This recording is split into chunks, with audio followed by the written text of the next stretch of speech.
Hello नमस्कार। आज हम लोग इंटरेस्ट ऑन पार्टनर्स लोन के बारे में डिस्कस करेंगे। Interest on partners loan to the firm.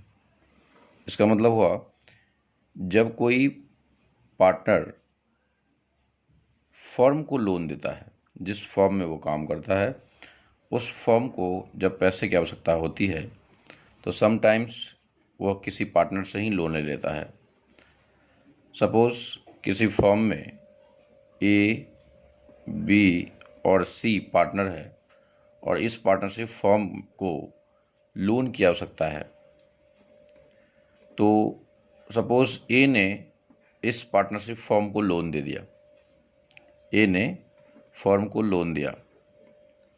यदि कोई पार्टनर फर्म को लोन देता है तो उस लोन पे, सपोज ए ने फर्म को लोन दिया, तो इस लोन पे जो इंटरेस्ट है ये आउटसाइड लायबिलिटी माना जाता है। ये एक को जो इंटरेस्ट मिलेगा इस लोन पे, ये फर्म के लिए आउटसाइड लायबिलिटी ट्रीट किया जाएगा और ए को फर्म पे, ए को जो लोन पे इंटरेस्ट है ये दिया जाएगा जो एग्रीड रेशियो होगा। एग्रीड रेशियो मतलब कि जो सारे पार्टनर के बीच में एग्रीमेंट से तय होगा या जो आपका तय होगा जो रेट ऑफ इंटरेस्ट, उसी रेट ऑफ इंटरेस्ट से ए को इसके लोन पे इंटरेस्ट दिया जाएगा।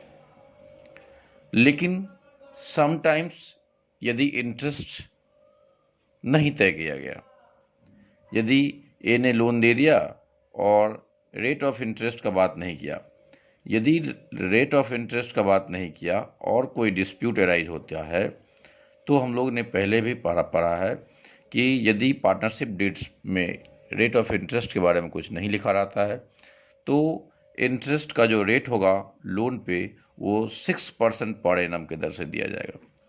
6% पर एनम के दर से दिया जाएगा। और अभी मैंने आपको बताया कि interest on partners loan is a charge against profit. It means it is treated as outside liability. इसको हम लोग outside liability मानते हैं। इंटरेस्ट ऑन पार्टनर्स लोन जो है ये outside liability माना जाता है।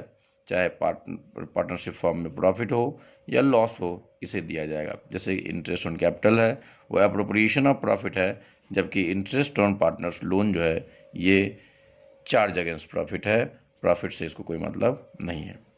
जैसा कि यहाँ पे लिखा हुआ है, if a partner has given loan to the firm he is entitled to receive interest on such loan at an agreed rate of interest. जैसा कि मैंने आपको बताया कि यदि रेट ऑफ इंटरेस्ट मेंशन नहीं है, तो sorry rate of interest mention है, तो उस केस में जो एग्रीमेंट में जो रेट ऑफ इंटरेस्ट तय किया गया है उसी रेट ऑफ इंटरेस्ट से इंटरेस्ट दिया जाएगा।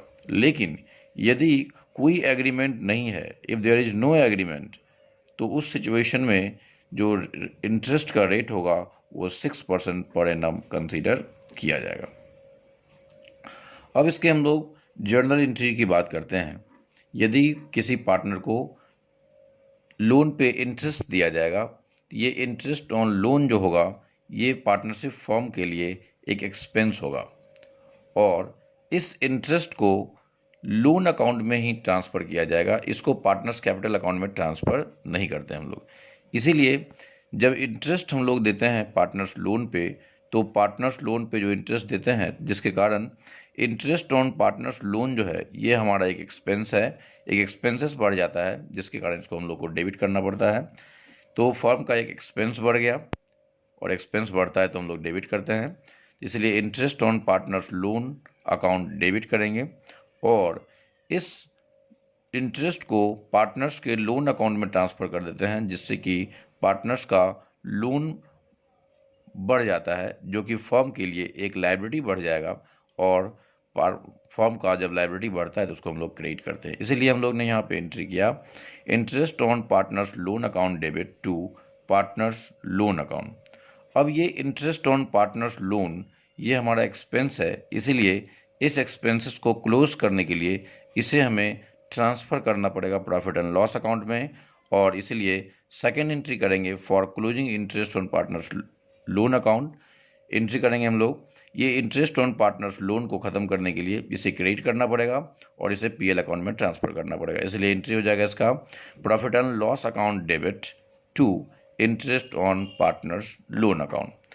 इस तरह से हम लोग इंटरेस्ट ऑन पार्टनर्स लोन का जर्नल एंट्री कर लिया। एक बार फिर से जर्नल एंट्री में इंटरेस्ट ऑन पार्टनर्स लोन चूँकि हमारा एक्सपेंस है इसलिए डेबिट करके इसे हम लोग ने पार्टनर्स लोन अकाउंट में ट्रांसफ़र कर दिया।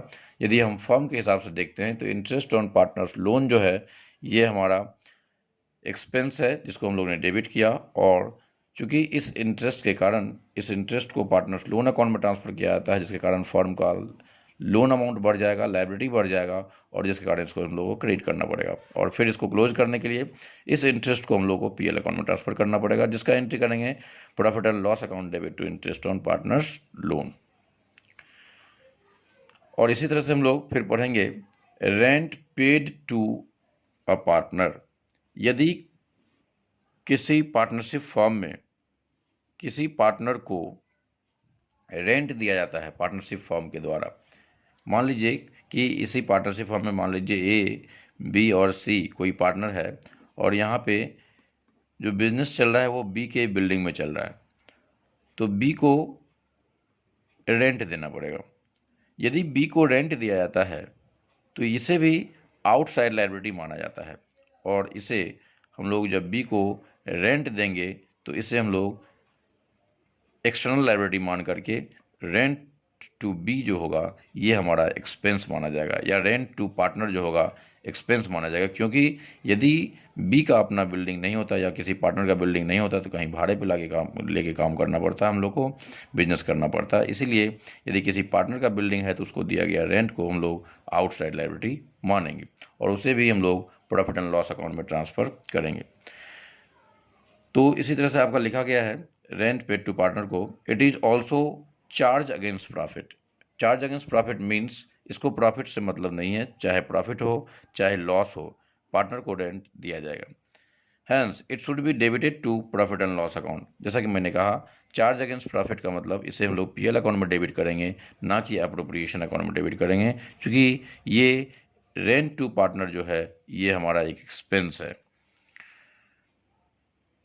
इसलिए लिखा हुआ it should be debited to PL account and not to होना चाहिए, not and not to the profit and loss appropriation account. इसे हम लोग पीएल अकाउंट में ट्रांसफ़र करेंगे, ना कि पीएल अप्रोप्रिएशन अकाउंट में ट्रांसफ़र करेंगे।